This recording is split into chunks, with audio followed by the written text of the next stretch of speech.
Peut-être convient-il d'ajouter un mot pour conclure sur l'origine probable des pouvoirs si obstinément attribués à ce qui n'est après tout qu'une suite désornée d'images vacantes.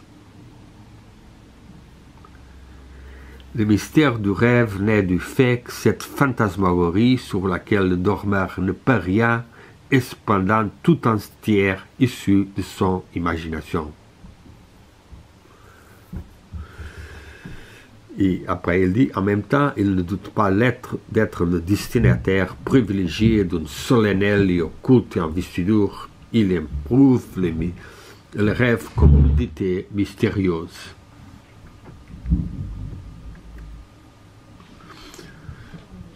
Ça, c'est très discutible, parce que le rêve, c'est pas seulement une fantasmagorie. Il y a réellement dans les rêves, on peut dire, une participation pas fantasmagorique de nous-mêmes.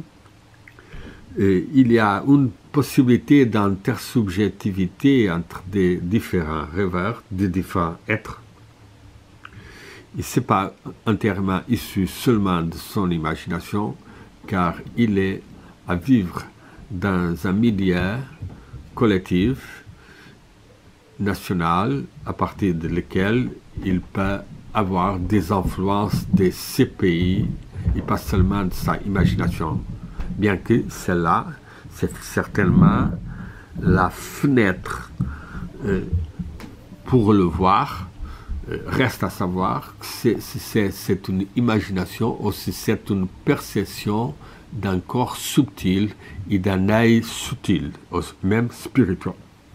Et on sait comme il y a des rêves qui ont d'une clarité incroyable et qui vraiment cela provient d'un niveau plus profond ou élevé de nous-mêmes. Galois va terminer l'article considérant que les prestiges des rêves tiennent aussi d'un côté au phénomène d'hantise, de possession, de substitution de personnalité dont il reste proche à l'attente d'un signe de l'au-delà, à l'espoir d'une irrécusable révélation. De l'autre, il s'appareille à la création littéraire, encore que celle-ci requiert au premier chef les vertus de vigilance et d'attention qui sont directement incompatibles avec l'abandon et la passivité du rêve. C'est une forme de voir les rêves, le prestige du rêve, d'une certaine façon pas complète. Il tient au phénomène d'hantise, possession, substitution de personnalité. Non, pas seulement ça. On peut dire au phénomène de lucidité, par exemple.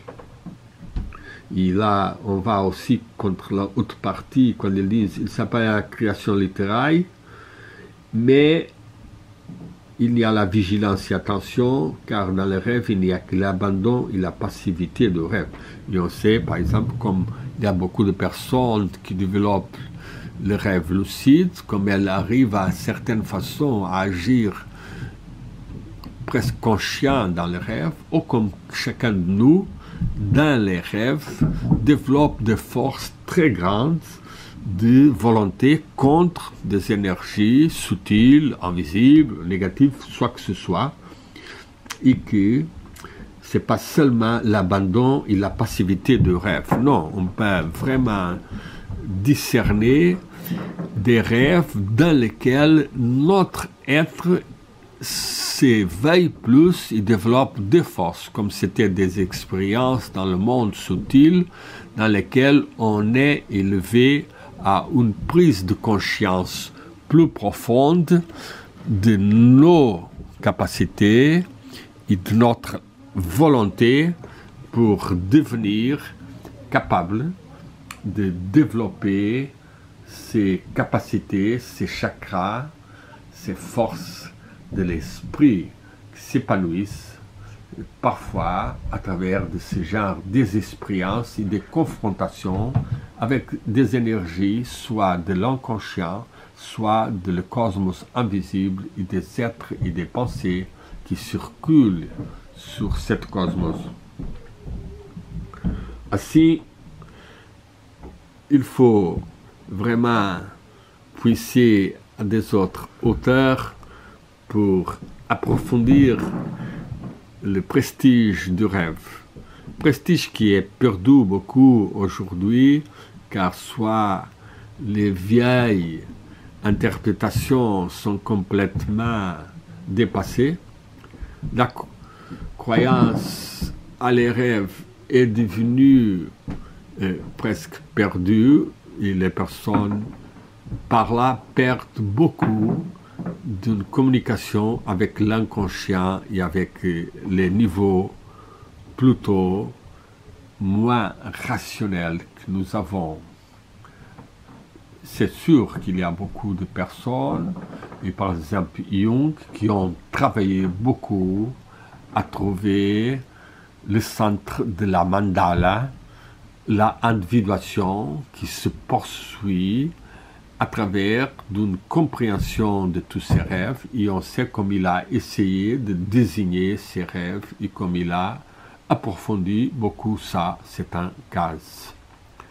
À chacun de nous de savoir alors rêver avec profondité et prenant les rêves comme un moyen de se connaître, comprendre ce qu'est une harmonisation des informations et impressions de la journée et ce qu'est plus une expérience ou une émanation des plans plus spirituels ou un signe de notre communication avec des autres êtres et avec des autres qualités qui ne sont pas si conscients dans notre quotidien.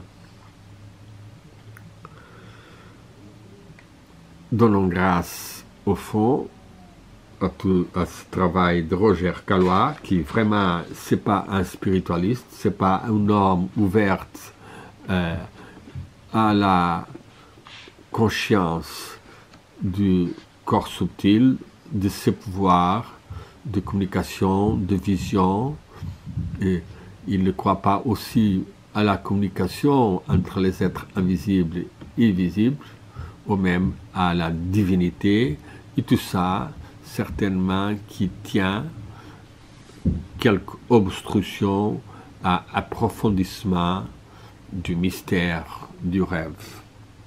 Pouvons-nous trouver alors plus cette lumière qui